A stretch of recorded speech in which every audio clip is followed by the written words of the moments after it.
Hi everyone, this is Subhashni and I'm back with two major AI news items. And today's focus is actually generative AI. So, do you know about the Gartner hype cycle? If you are somebody in leadership or in the technology team, this is critical. This maps out the adoption of new technologies.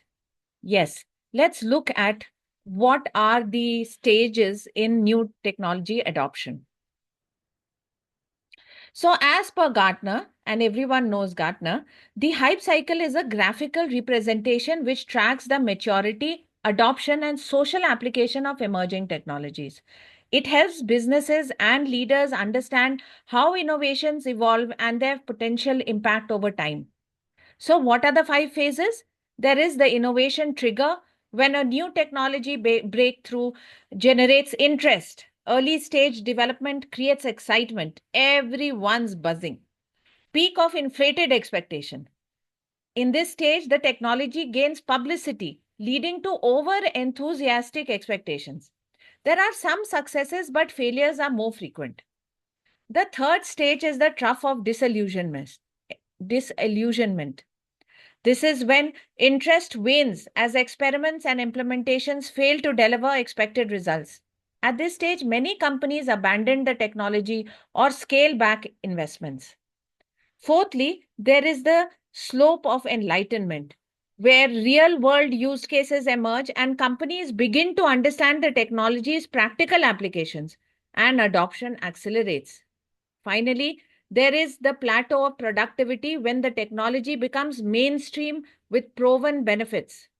At this stage, market adoption is widespread, and the focus shifts to optimization. We find this technology in many products and services within the market. Now, when we look at the hype cycle for artificial intelligence in 2024, which has been around generative AI, right? What happens? So, when we look at how generative AI hype cycle has moved, let us talk at least prior to this, what was the big hype? There was blockchain. Blockchain technology gained massive attention starting 2017 during the cryptocurrency boom, particularly with Bitcoin. So, if we just go back and look at that hype cycle, actually the innovation trigger started in 2008, 2014. The peak of inflated expectation was 2016 to 18 when people claimed that blockchain saw tremendous hype around applications like smart contracts, decentralization finance, tokenization. It was supposed to revolutionize industries. Then we went to the trough of disillusionment, which was in 2019 to 2020, when many blockchain projects failed to deliver on their promise outside cryptocurrency. So in cryptocurrency, it was working great, but scalability issues, regulatory challenges, and lack of understanding led to many other projects failing.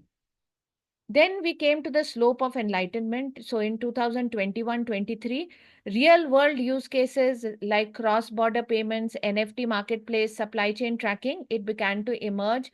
And companies like IBM and Marsa showcase successful implementations. Finally, now we are going through the plateau of productivity. Blockchain is now integrated into many enterprise solutions, but everyone has understood that its adoption is in a niche. It's not as wide reaching as people had thought.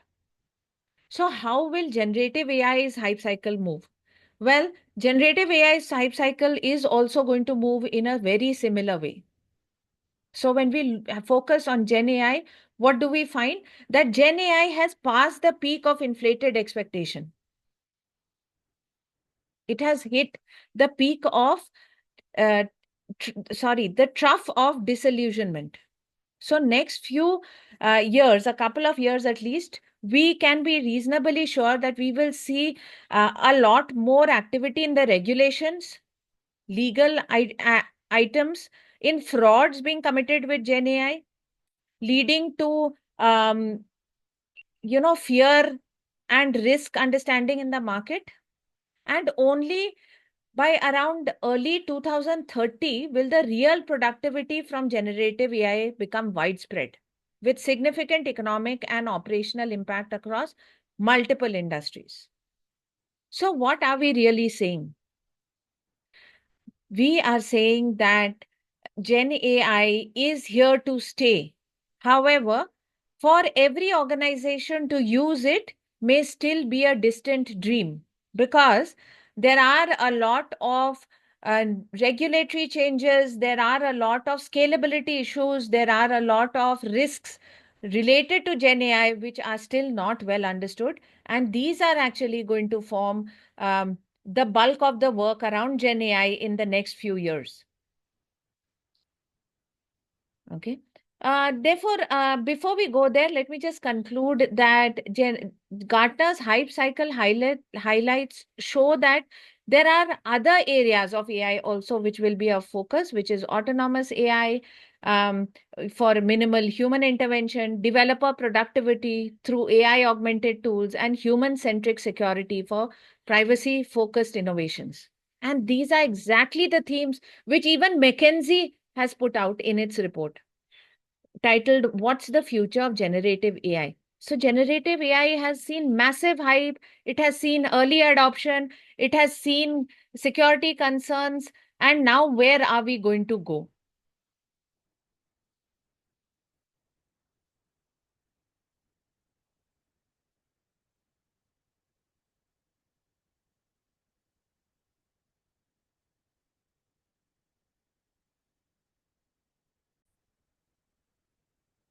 So when we look at McKinsey also, we notice that McKinsey is saying that commercial leaders are already leveraging Gen AI use cases, but many feel the technology is underutilized. That's not very good. So potential exists, but utility today is not mainstream. Generative AI can increase developer speed, but does not help too much in complex tasks. And this we understand, right? It's a long language model. It works with the data that's already existing in this technology universe.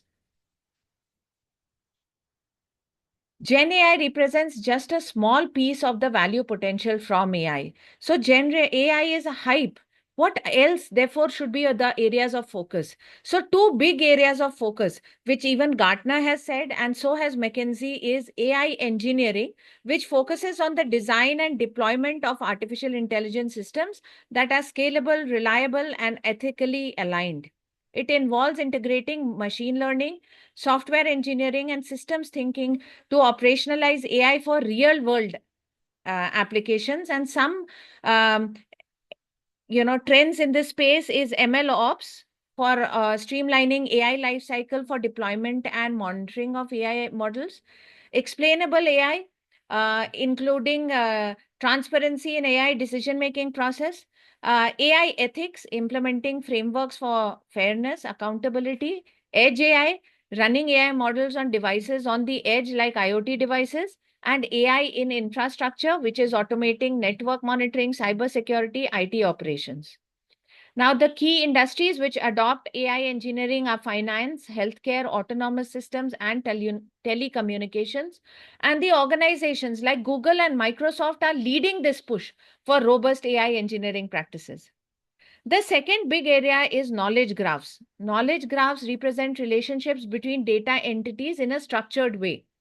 They are instrumental in understanding complex data sets, uncovering hidden connections using AI and search engines and NLP. So, what do we have? Search and recommendation systems like powering Google searches, rich snippets, and content suggestions, enterprise data integration in healthcare, analyzing relationship between genes and diseases and drugs, fraud detection, identifying patterns and anomalies in transaction, chatbots and NLP enhancing context aware conversation AI systems. So, what are we really saying?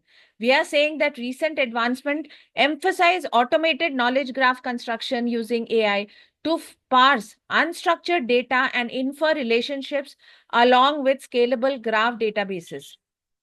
Therefore, when we look at the key trends and outlook of generative AI and border AI technologies, what do we see?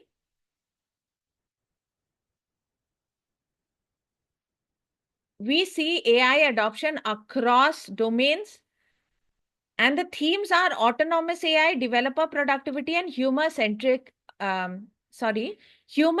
security. The second thing we have to understand is generative AI's disillusionment phase, or this trough of disillusionment is supposed to last from this 2025 to 2027. So we will see a lot more negative, perhaps not so positive information and news around scalability, regulation, and misuse. We will need a lot of AI training and skill building. It will become a routine part of workforce. We will also see a huge growth in cybersecurity because of rising fraud risk. And legal norms and disclosures, we will see again a lot of back and forth on the norms, on disclosures, on accountability, transparency, ethical AI. So, therefore, by the time we will emerge around 2027, 2028, we will see a cautious strategic AI adoption, balancing innovation with governance and risk mitigation. I hope you have enjoyed the video till now. This brings me to part 2 of this video. How does all of this affect you in 2025? Let's understand that. There are a few ways. One is, of course, the AI adoption across domains. There will be a focus on autonomous AI, developer productivity, human-centric security. We spoke about it. We know that generative AI is approaching trough of disillusionment, which will last from 2025 to 2027. We understand there will be a much more of upskilling and hiring in generative AI for it to become routine. We will also see fraud increasing, driving cybersecurity growth and expansion of legal norms and disclosures for AI usage. All of these are actions we will see in this year and the subsequent couple of years. So, when we look at Gen Z tech talent, how will they get affected? This is my take. Skill evolution will happen. That is, expertise in generative AI, cybersecurity, and prompt engineering will become essential and a part of courses and college teaching. Fast track opportunities will emerge. Early adopters can spearhead innovations in autonomous AI and software engineering tools. So, people will benefit who are ready to take that risk. Global competitiveness. Specialized skills in emerging technologies will position them as critical players in global talent markets. So, we will see much more in the talent space happening. So, this is for tech talent, and maybe we understand it because finally, this is all in the tech space. What will happen to the Gen Zs who are in the non tech talent pool? My take is AI integration into daily roles will become more common. This will mean basic proficiency in AI tools will be required to remain competitive. So they cannot stay hand in hand saying, I am not tech. Second is there will be collaboration focus and ability to work across AI enabled interdisciplinary teams will be of high value. And lastly, there will be career upskilling. The emphasis on continuous learning to adapt to hybrid AI workflows will be a focus. So, here we've spoken about Gen Z tech talent and Gen Z non tech talent. What about leaders? How will the life of leaders be? Well, the first impact will be on strategic vision. Navigating AI implementation during the trough of disillusionment will require careful balancing of risks and opportunities. The second is focus on ethics. Leaders must enforce governance frameworks and transparency in AI adoption. And lastly, workforce development. Cultivating a robust pipeline of AI trained talent across tech and non tech roles is essential for organizational growth. All this that I've covered here highlights adaptability, innovation, and strategic planning as core imperatives across all roles in AI-driven landscape. Did you like this video? If yes, do reach out to me and we can stay connected over LinkedIn. If you have any queries, again, drop in a comment, like, and share this.